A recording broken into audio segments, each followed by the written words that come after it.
Good afternoon and welcome to your 4 to 5. I'm Maddie Gardner here with Dehaisha Moise and Eric Chilton. This is an interactive news show. You know the deal. We're not just talking at you. We want you to chat back with us. That's why we are live on various forms of social media. I'm talking Facebook, YouTube, and Twitter. So join our conversation there and use our hashtag 4 to 5.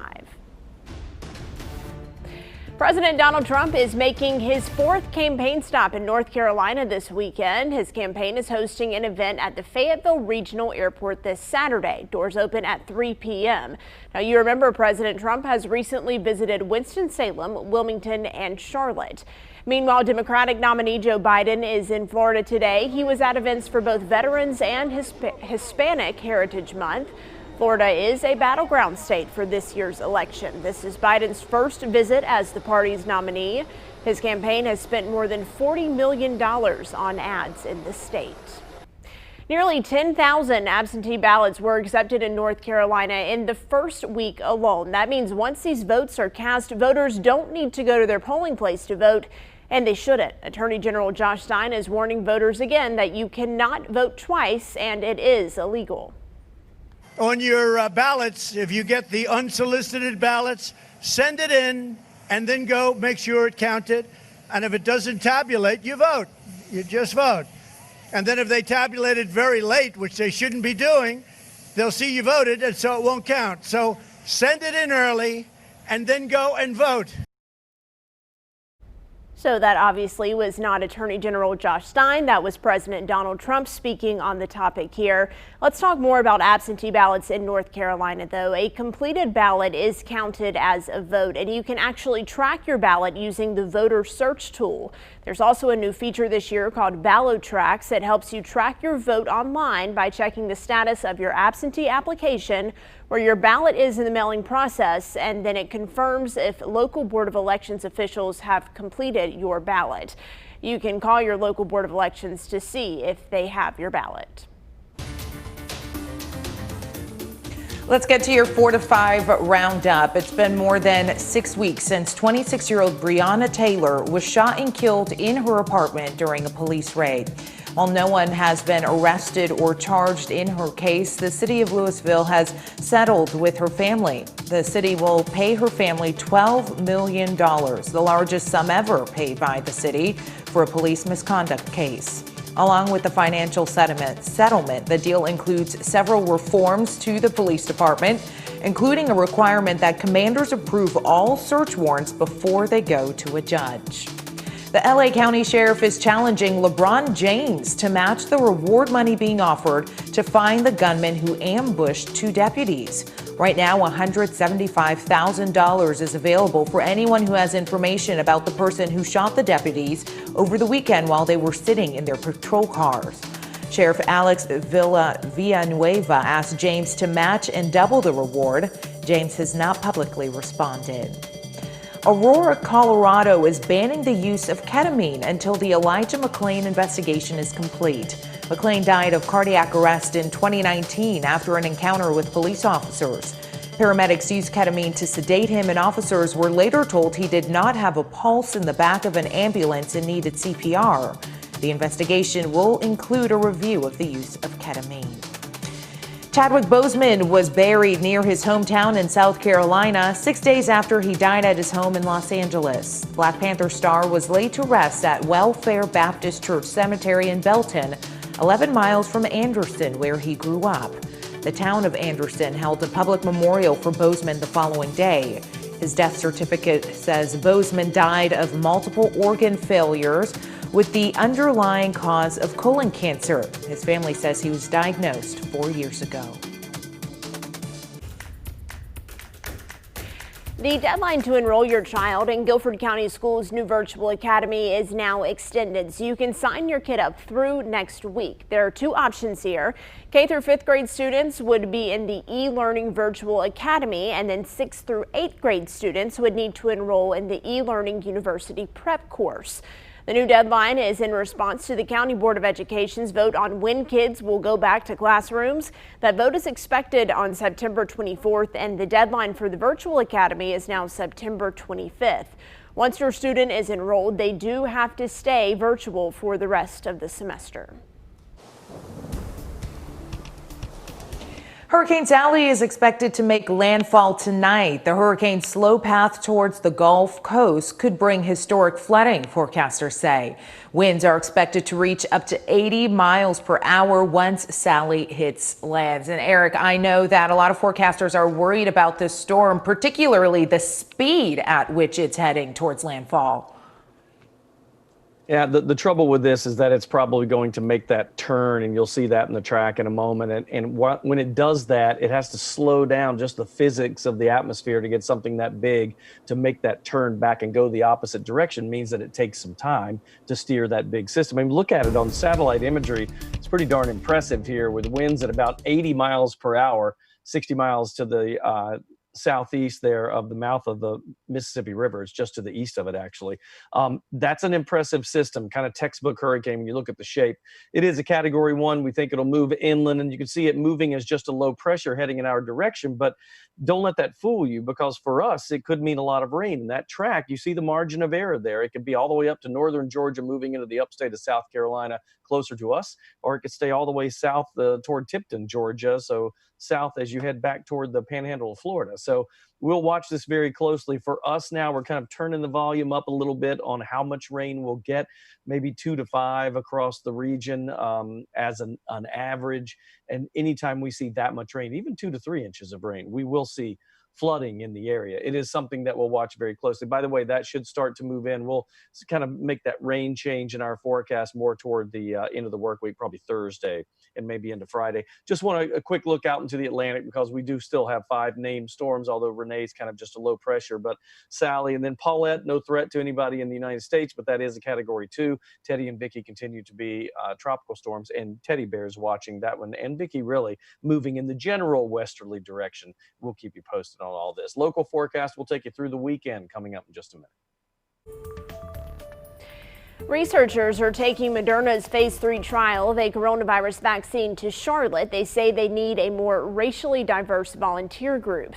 For the vaccine to be effective, they need to make sure it works for everybody. Now, the number of volunteers that represent Latinx, Black Americans, American Indians, and Asian groups is too low. The vaccine trial is for adult participants only, and the deadline to apply is this Friday. That's September 18th. If you're interested, you can contact Tryon Medical Partners for more information. But a lack of diversity is not just an issue in this trial. Many say it's a problem in medical research in general. Research suggests that Black Americans make up 13% of the U.S. population, but only 5% of clinical trial groups. Latinx individuals make up 18% of the population, but only 1% of clinical trials. Howard University's president explains why diversity matters. There has been unprecedented collaboration that has really moved us along at a significant speed. Howard University President Dr. Wayne Frederick is encouraged by the early results in the coronavirus vaccine trials, but claims they lack diversity. People of color and Black Americans specifically have been disproportionately affected by COVID-19. And while companies doing the trials have not fully released the demographic breakdowns, the company Moderna reported 27% of participants from communities of color. The pandemic has adversely impacted African Americans. So it means that if you're going to come out with a vaccine to try to provide immunity to African Americans, you want to make sure that you test its efficacy in that patient population. So you have to accrue African Americans in order to prove that this is safe and also effective. Now, this is an improvement from most studies, which typically only recruits 5% of African Americans to participate. That's according to the nonprofit Clinical Research Pathways. Dr. Frederick says that there are many reasons why Black Americans are not a part of clinical trials. And it primarily comes from a history of mistrust of the government. Everything from the Tuskegee incident, in which African American men were actually given syphilis and denied a treatment against their knowledge. The other issue is that we've also politicized this issue around a vaccine. And that again adds another layer of mistrust. Still, he says it is important to know how the vaccine will affect Black bodies, especially those living with underlying conditions. And it is up to companies and physicians to rebuild the trust around Black Americans and medicine. Those health equities that exist, we must start changing them. And one of the things that we must do to impact that health equity is to make sure that we do participate in vaccine trials and that we get that treatment. Today marks the start of Hispanic Heritage Month, recognizing the influence of Hispanic Americans on our nation's culture and history. September 15th marks the anniversary of independence for the countries of Costa Rica, El Salvador, Guatemala, Honduras, and Nicaragua. Mexico and Chile celebrate Independence Day on September 16th and 18th. Now, the country started celebrating independence in 1969. The celebrations became a month-long period thanks to President Ronald Reagan in 1988. There are currently more than 60 million Hispanic Americans here in the U.S., making them the largest racial minority. In 2019, 12 states had 1 million or more Hispanic residents, and the number of Hispanic-owned businesses in the U.S. is now at more than 3 million. Share with us if you are celebrating Hispanic Heritage Month. We'd love to see your photos. Post them on social media and use that hashtag 4to5 so that we can see it. We'll be right back.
Welcome back to your 4 to 5. If you live in Alamance County and need to be tested for COVID-19, you do have a chance tonight from 5 until 7. Go and Help is offering both drive and walk-up testing, and you do not need an appointment. There is a limited number of tests, so get there early. It's all happening at the Lamb's Chapel Haw River campus on Roxborough Road. You do need to bring a photo ID and insurance card if you have one, and please wear a mask. You'll get your results within 5 to 7 days. And this Saturday in Greensboro, you can get tested at the Coliseum. People in Guilford County can stop by the Greensboro Coliseum parking lot between 10 and 2:30 on the 19th. You can pre-register for a test from now until Thursday by heading to healthyguilford.com. Be sure to use the Ellington Street entrance. Now, we are already trying to remember to bring our face masks with us when we leave the house, right? But there's actually something else that you have to worry about as well. Yes, absolutely. You have to remember to throw your mask away after you use it. It is a message that the State Department of Environmental Quality wants you to remember. Those single-use face masks cannot be recycled, and they also don't belong on the street or the sidewalk or even down the toilet. Apparently, that's been happening. Of course, masks are necessary, but after they've served their purpose, they need to go in the trash can. And if you want to go the extra mile, you can even cut the ear loops of the mask so they don't get caught anywhere where they don't belong. So we're going to take a look at the radar just to show you where the rain is and where it is not. It is not over us today. It's looking good, but I took the wide shot here so you could look to the south. And yes, that's Sally. A lot of moisture with that system, and then the entire system will start to drift north and east over the next probably couple of days. It may take it until about Thursday to get here. We'll keep it at a 20% tomorrow, but look at these temperatures. 75 Wednesday, then low 70s Thursday, Friday. It'll be rainy, heavy at times, maybe 2 to 5 inches Thursday, Friday. Clearing out for your weekend and cooler with highs only in the upper 60s.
So there is a discussion happening at the end of this week that is a fascinating history lesson, but really it's also one that could shape our future. The International Civil Rights Center and Museum in Greensboro is offering you a chance to discuss the U.S. Constitution on Constitution Day. In case you didn't know, that's toward the end of this week. They're doing Zoom sessions with experts on this. I spoke with Professor William Harris about the lessons we can learn from the Constitution, that document that shaped our country. Professor, thanks for being with us today. Let's talk about this. I noticed in the description of this event, you had mentioned that you're going to discuss the Constitution, its significance, which I think most of us kind of get the general gist of that, but you also said shortcomings. What does that mean? Well, I do want to talk about the significance because it's not what people typically understand it to be. But the shortcomings, of course, are very manifest all around us today. We see institutions that fail. We see interactions that don't take place. All of our second founding principles from James Madison and his colleagues in 1787 have to do with setting up institutions, not personalities, and having those institutions interact properly in such a way that they create a balance. And we're not seeing that happen at all. In fact, we're seeing just the opposite, and we are suffering as a nation because of the failure of those institutions. So we have one problem would be the structure itself, and the other is the misuse of the structure, which we see consistently these days. And further from that, we also have the fact that when the founding in 1787 was carried forward, many things were left out. There were deficiencies that came back to haunt us. What do you think the discussions will be like when people attend these Zoom meetings, and what do you hope to get out of this? Well, I think that Americans are hurting right now, and one of the ways in which they're hurting, besides all the physical things, is that they believe their system has failed. And I think we'll end up talking about the failure of the system and what can be done about it. This is great stuff, and it couldn't happen at a more perfect time for us. Thank you for taking time out today. Good luck with these sessions. I think it'll be interesting because I really think these Zoom sessions are going to be pretty heated. I think there'll be strong opinions on either side. I kind of went off I'm going to go off in a tangent here for 1 minute. We can come back to point, but I did talk with Professor Harris about, I had a college professor once that said just a democracy, the way it's set up, is set up to fail in the long run. They were saying that the economy of a democracy is that wealth gets stronger, poor gets bigger, and the middle class shrinks away. And I asked him, I said, he said that, and I thought that was the most depressing thing I'd ever heard. Is that true? And Professor Harris says there is some truth to that democracies mold and shape and change so much that they are apt to collapse. So it's interesting. Yeah, even if it is something that you don't want to hear, like what you just said, Eric, it is interesting to have that discussion. And that's what's so great about our country is we can all have different opinions of what it's supposed to look like and maybe what the Constitution even means. And it sounds like that's going to be a good discussion coming up this week. Yeah, I'm curious to hear what people think is wrong with the Constitution, and here's some concrete examples of, hey, maybe this is what could be added to it, or this is what could be taken away. Very curious here. I might tune into the Zoom session to learn more. All right. Well, we are heading to break, but you know what? We are live the entire break on Facebook, YouTube, and Twitter. So come on, join our conversation and use our hashtag 4 to 5. We'll see you there.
Well, how about this for a throwback? It seems that the sales of vinyl have beaten the sales of CDs for the first time since the 80s. So I asked you on Facebook to tell me, or better yet, show me your favorite vinyl. And I'm so proud that some of you went to bat, came up to the plate and dug out some vinyl to show me here. Let's take a look. Jim Allred says, and this is one of my favorites too, Carole King's Tapestry album, he said, is my favorite. Anne Marie Radall said Duran Duran's 7 and the Ragged Tiger. I remember that one as well. Beth Johnson says, of course, the 80s historic recording of We Are the World. Jeff Griffin says that as a kid, he said, I was a huge Kiss fan, Peter Criss and Ace Frehley most, in the 1970s. I haven't played it in years, but I looked at it. It's in pretty decent condition, and it looks like it is. But my favorite comment of the day is Marcy Watkins, who says, my son took all mine, meaning all the vinyl, so she had nothing to show.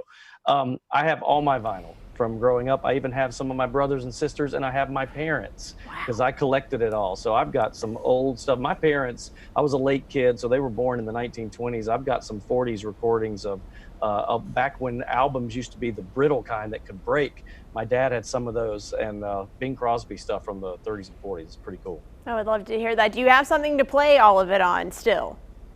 So my son does. I don't have a turntable, but he does. So I use Bryce's. That's really interesting. I am in that weird generation that was too young for vinyl, and we had CDs and tapes. And now I'm in that weird generation that's like too old to be cool enough to go back to listen to vinyl. Like you say, your sons are now listening to vinyl, so Yes. It's weird. Yeah, so growing up, my dad had this huge stack. He's big into big bands. His brother used to be a composer in a big brass band. And so for 1 year for Christmas, I got him one of those converters where you could actually convert the vinyl, and I put it all on iTunes so that I could put it on his iPod so that he could listen to the music on the go, plug that in his auxiliary in his car, so he could have all that. And Chilton, you may know this, like when you do transfer it to an MP4 or a file like that, does it still sound like vinyl? It does. That's cool. It doesn't sound like, yeah, like 100%, but it's close enough to have that vibe. Pretty cool. Yeah, I like that because I want that little crinkly sound. Right. Anyway, yeah. All right, well, share your vinyl stories with us on our live stream. We'll see you after the break.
Good afternoon and welcome back to your 4 to 5. I'm Maddie Gardner, joined by Tahisha Moise and Eric Chilton, who are working from home this afternoon. Of course, we want to chat with you. This is an interactive show, so join our conversations today on Facebook, YouTube, and Twitter, and be sure to use our hashtag 4 to 5.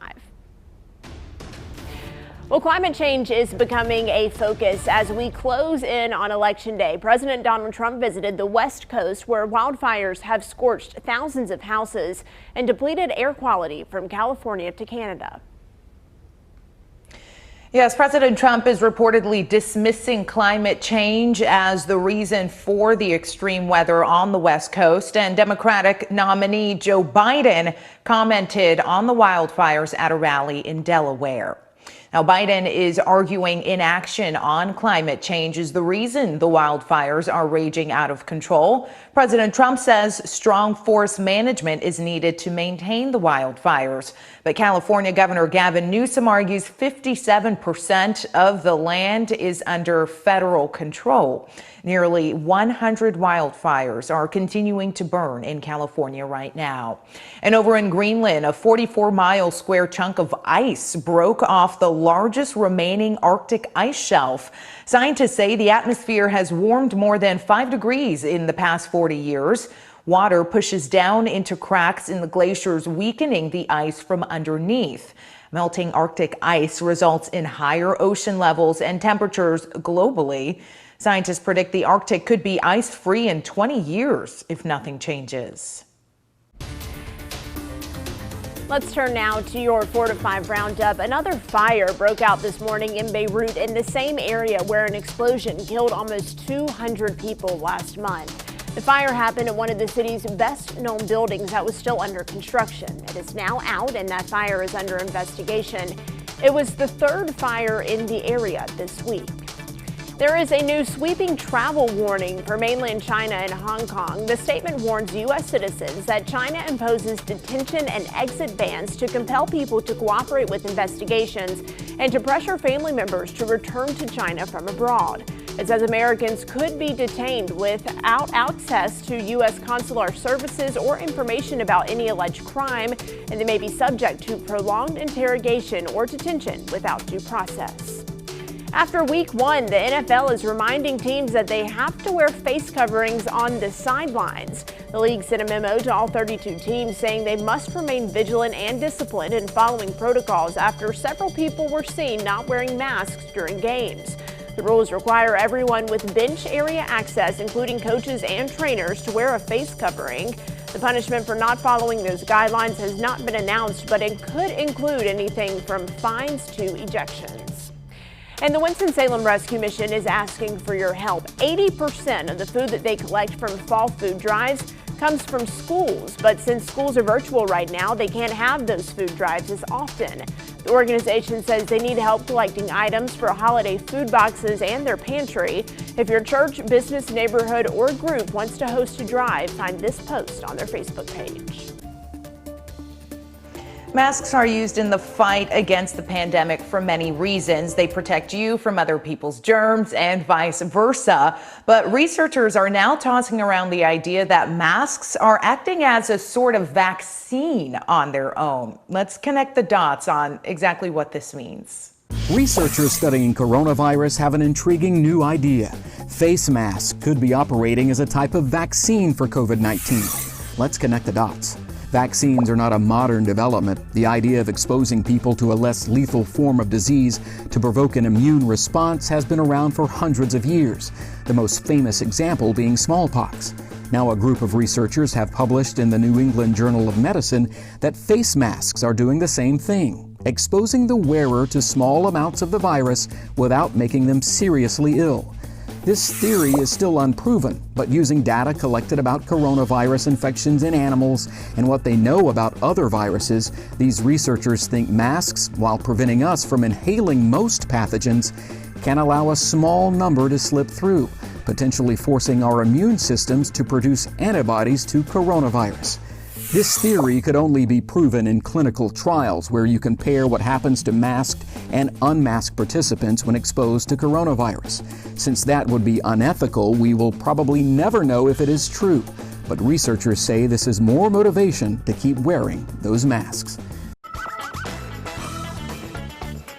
A certified young person is asking millennials to wear face masks. Paul Rudd released a public service announcement on masks saying that New York Governor Andrew Cuomo asked for his help with the Mask Up America campaign. Now, Rudd, of course, uses humor and slang to connect with millennials about the importance of wearing a mask.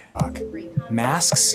They're totally beast. So slide that into your DMs and twitch it. Slide into the DMs. All right. Rudd has fake conversations with singer Billie Eilish and makes jokes about viral TikTok challenge, the one that's called Save Grandma Challenge. Well, I just feel like millennials isn't even the right generation if that's who he's trying to target. I feel like with TikTok, maybe he's trying to target Generation Z. Is that the generation after millennials? You took the words out of my mouth, Tahisha. This is not millennial slang. Don't put us in this category. No hate to Gen Z. I know Eric has some Gen Zers living in his house. But that's definitely to connect with the generation younger than millennials. I'm gonna say that my generation is typical to say anybody below 38 is millennial. They just go ahead and group everybody in that. And you're right, that's not the case. I think a lot of people use that term way too loosely because that is a younger generation. I don't know the exact ages, but I do love Paul Rudd. Either. He's not a millennial or Gen Z, but he's hilarious and he doesn't age, so it makes sense that he would be chosen for this PSA. So here's the thing. I was having a conversation with my dad the other day actually about millennials and what's the age limit at the end. So 96 is the cutoff limit. So 96 and below, or I guess that would be 97 and above, right? That would be considered Generation Z. So like 24-year-olds, 23, 24-year-olds. That's the youngest the generation goes. Thank you, Tahisha. Learn something new from you every day. You're welcome. Well, it is time to verify. Weddings, they've certainly taken a hit since the start of the pandemic, but now that we're in this phase 2.5, many people are wondering if weddings can return to normal. So let's start with what the governor's executive order allows. The mass gathering limit increased to 25 people inside and 50 people outside.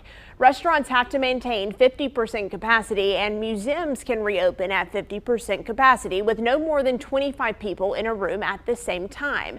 Viewer Aaron Kay wrote to our Verify team and Megan Maleris and said, "My sister and her fiance live in Charlotte and they intend to host a wedding on September 26th. She and the venue believe that because they are a restaurant and a museum, they don't have to adhere to the 25-person mass gathering limit capacity that Governor Roy Cooper set for phase 2.5.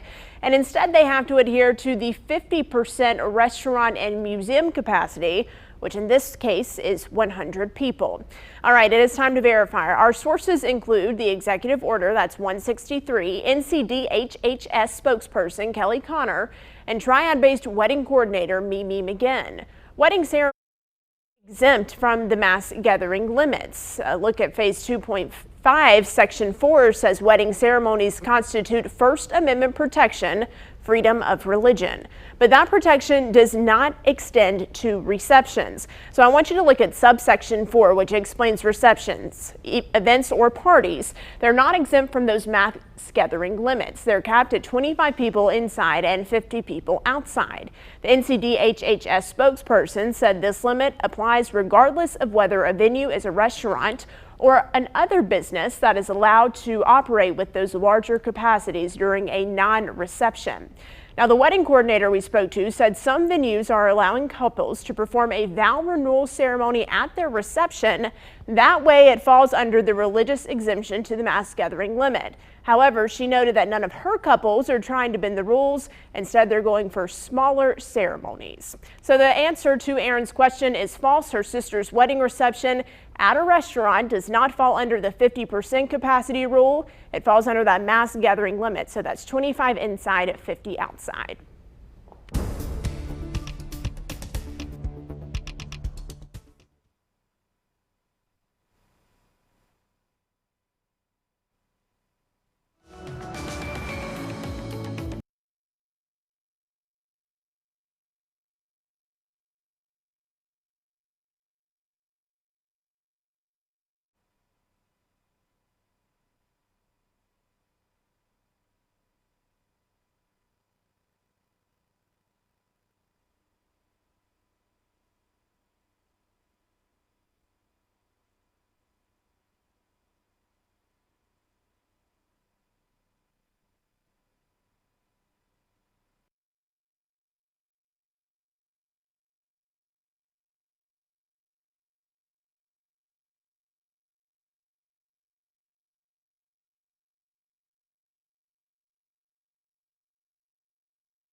Mic check, 1, 2, 3, 4. Yes, sir.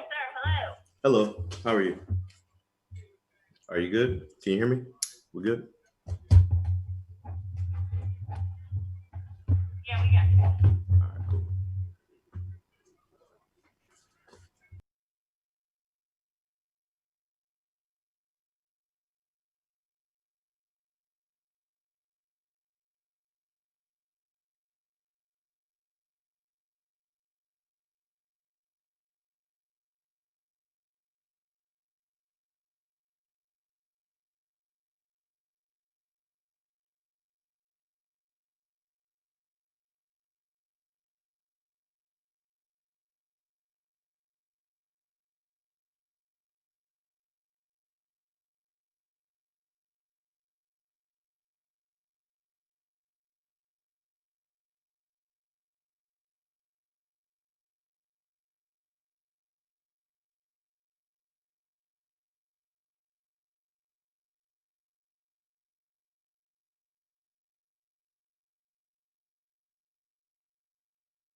Welcome back to your 4 to 5, everyone. So MGM Resort says that their casino will be smoke-free when they reopen on the Las Vegas Strip. And that's going to be happening on September 30th. So the entire building will be smoke-free. And the company says this is at the request of many of their guests, actually. So Jalen Gilkey joins us now. You've been mining those comments on social media. How do people feel about this change? Yeah, Tahisha, most people on Facebook, it's actually an overwhelming majority agree with this motion by MGM. We can go to our first comment. It comes from Gerald. He says, I'm surprised they're not already smoke-free. Our next comment comes from Renan, and he says, just stay home if you're scared. Next, we got a comment from Tanya. She says, yes, people with health problems shouldn't have to be exposed to smoke. And our last comment comes from Yvonne. She says this, I wish they would do the same on cruise ships if one were to ever sail again in my lifetime. Been to the MGM and great hotel. Didn't notice it was too smoky, but I didn't spend a lot of time in the casino. I gotta say, I wish it was like this for every casino in Las Vegas. Just the idea of having to smell smoke as you're in the room. I'm glad that many restaurants and businesses have done away with that. Remember growing up, you'd go to a restaurant and there would be the smoking section and the non-smoking section. But even if you were in the non-smoking section, it still smelled like the smoking section. Right, of course. I still remember the boundaries for that in my favorite Mexican restaurant growing up. I didn't realize that you could smoke in casinos. I can't remember the last time I was in a casino, and I don't smoke, so maybe that's why, but I haven't noticed it, I guess, before or heard people talk about this. Well, also, they don't have any clocks in there, and that's to keep you inside, so you don't know how many minutes have passed for you pressing the button on the slot machine. Now, I get it, though. If you tell people they have to smoke outside, then their business is also going to go outside as well. So this is going to be maybe a little bit of a downfall for MGM, but maybe more people will come in because there's no smoke. So I don't know. We'll have to see. Balances it all out.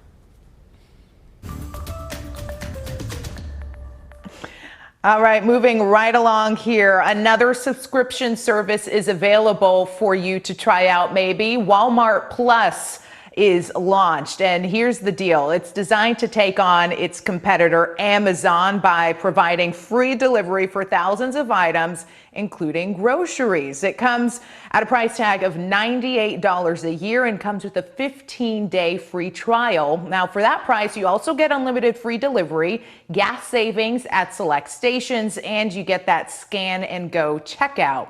The new service was supposed to launch at the start of this year, but the pandemic pushed it back. All right, so I ask you, with all of these services available, do you like to have your items delivered to your door, or are you in the camp where you would rather go and shop at the store? So let's take a look at what you had to say today on my Facebook page. We'll start here with Marcia Sawyer Bryant. She said, I prefer grocery delivery and going more and more to all delivery. It's faster and it's cheaper, and you usually don't impulse purchase, which I'd never thought about, but she makes an excellent point. Tammy Bowman said, I would rather not go to a store, but I do like to do my own grocery shopping. So since the pandemic, my daughter and I suit up and go twice a month for the big hauls. Cheryl Lynn Jester Proteet said, I prefer to shop in the stores for my own groceries, and I wear all of the PPE. Good job. Angela Adams said, I prefer to shop in a store. I like to see and feel what I am buying. So if you've been watching the 4 to 5 since I guess March, you know that I am like the biggest fan of grocery delivery now. It's the biggest change I've made during pandemic shopping, and I am not going back after this is over. So I haven't tried the delivery, but I have done they assemble all of your groceries and then you drive to the store and they put it in the back of your trunk. So I've done that. But my question for the Walmart delivery, though, is there going to be a minimum on what you have to buy to get that free delivery? Because for Prime, there isn't. That's right. So if I want to buy just one lemon, is that something that's going to be available? Not saying that I would, because that seems like a lot of waste, right, in the environment, people driving around, but it's just a question that I would like to know the answer to. Can you imagine how mad the driver would be if he's like, really? You want this one lemon? I'm bringing this to you. He'd not be happy. I will tell you this. That my wife and I have done this, and I'm all for it for boxed or canned goods, but when it comes to produce and meats, we've gotten some stuff that we're like, if we were there in person, we would have done it differently. You're not getting the right person, Eric. You have to put in the notes, I want green bananas and I want my avocado to be this level of mushy, and I'm telling you, they hook it up. I don't know about that. I can see that guy going, yeah, here's your avocado. I don't know. All right, let us know what you think about this. Are you going to sign up for another subscription service? Do you like the delivery? Chime in on our Facebook live stream. Use our hashtag 4 to 5. We'll be back.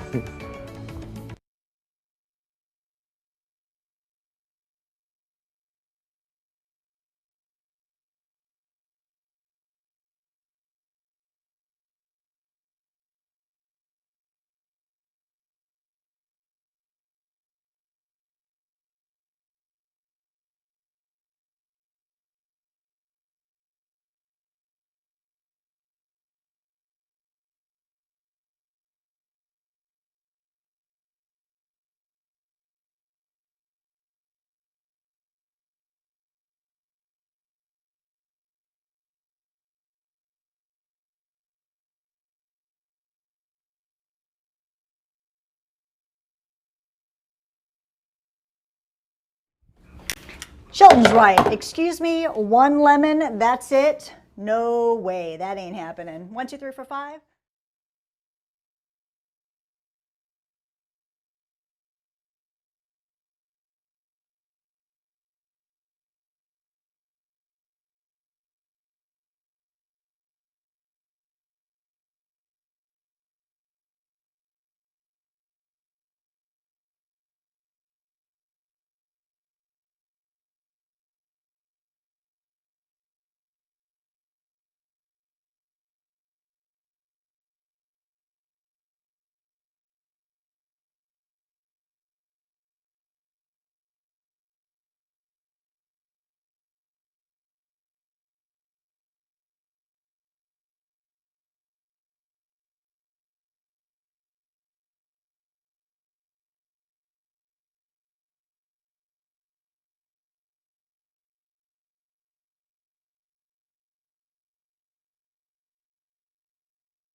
Well, if you've watched me for any length of time, you know that part of my job here on the 4 to 5 is to keep you up to date on the latest local, state, national, and sometimes even global headlines. So, with that in mind, this just in, it's World Candle Month, in case you didn't know. I decided to take a look back at the history of our little scented friends. Here is your history lesson for the candle. Something we take for granted today, but it goes back a long time ago. In fact, evidence dates back to 3000 BC. You're talking more than 5,000 years ago when early Egyptians were known to use candles, a very elementary form, but it did have a wick somewhat. In the Middle Ages, Europe began using beeswax. You may have seen this at Old Salem, where they still do that art or that craft.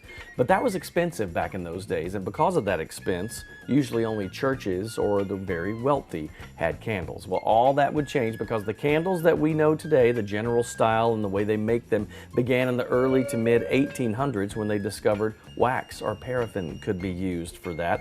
That made mass production possible and it became less expensive. Now everybody can enjoy candles. And in the early 1900s, when electricity came along, candles now shifted from a source of light to more of a form of entertainment. And obviously, that continues kind of today. In the 1980s is when scented candles became all the rage, which is still the case today. They're used for decoration and to set moods. Now you know more information than you ever wanted to know about candles to brighten your day. Get it?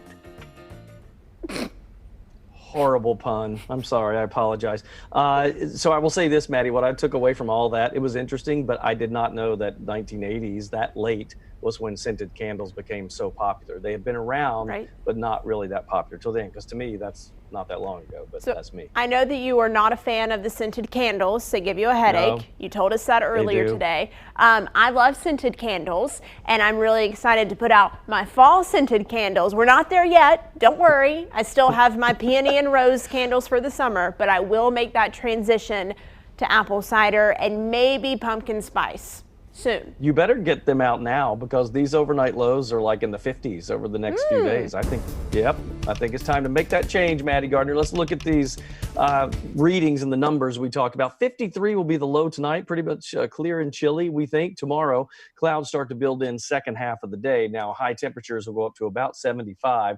Yeah, it's very fall-like when you think of 70s and 50s, right? Satellite and radar combination, nothing over us now. But if you look to the south, that's Sally, and the remnants of that system, once it moves inland and then heads east, it's still going to touch us enough that we could get a couple to maybe even 5 inches of rain. It all depends on the exact track of that system. But we're in this kind of cooler, less humid air for today and possibly tomorrow. But I think by Thursday, that's when we'll see those heavier showers move through. So again, just to recap, remember those overnight lows in the 50s tonight, 75 tomorrow, slight rain chance, but the best rain, and it could be heavy at times, will be Thursday, Friday. It's a 70 and a 60% chance of rain. Low 70s for highs. Look at that cool, crisp weekend with lows at 50 Sunday morning, which means we'll see 40s in the northern counties and highs only in the upper 60s with clearing skies this weekend. Coming up on WFMY News 2 at 5 o'clock, the original back-to-school plan for Guilford County Schools was 9 weeks of remote learning for all kids, but some students could return earlier than that. What GCS is considering next on WFMY News 2 at 5.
Hello, the deal normalizes relations between the three, opening the door for diplomatic ties and trade.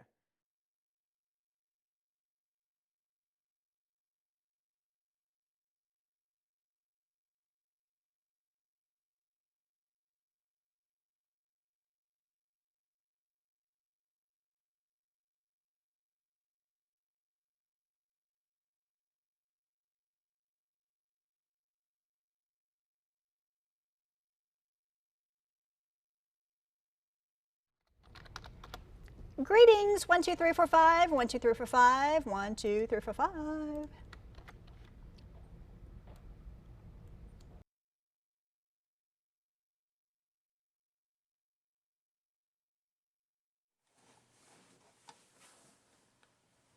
Hi, mic check. 1, 2, 3, 4, 5, 6, 7, 8, 9, 10. Whoa. My chair's falling on me. Mic check.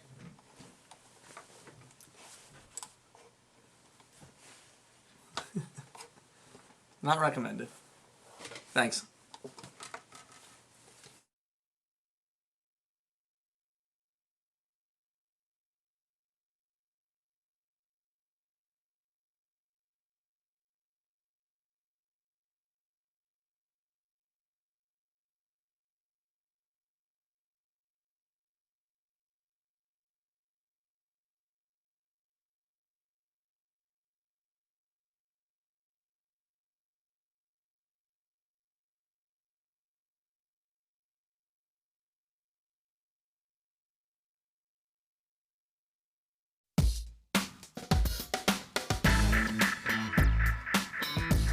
It is time for my 2 cents. I put on Christmas music this morning.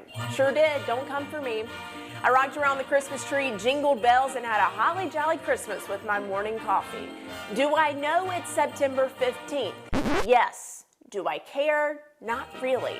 Christmas makes me happy. The decorations, the music, the magic. I thrive during the holiday season. And this morning, I just needed a bit of that in my life. No, I don't have any of my decorations up. They're still in storage for a few more weeks, and I won't make the switch to holiday tunes all day, every day until after Thanksgiving. But the little bolt of Christmas spirit was exactly what I needed today. And I know some of you will disagree. You'll say it's too early. You'll say I'm not respecting the turkey or even the jack-o'-lantern for that matter. But I'm not going to apologize for doing what makes me happy if it truly isn't harming anyone else. And you shouldn't either. Listen, we all need to do more of what makes us smile, especially during hard times. It's just for me that singing Darlene Love's Christmas, Baby Please Come Home, and simply having a wonderful Christmas time in September. That's my 2 cents. That's your 4 to 5. We have 101 days till Christmas, and WFMY News 2 at 5 starts now.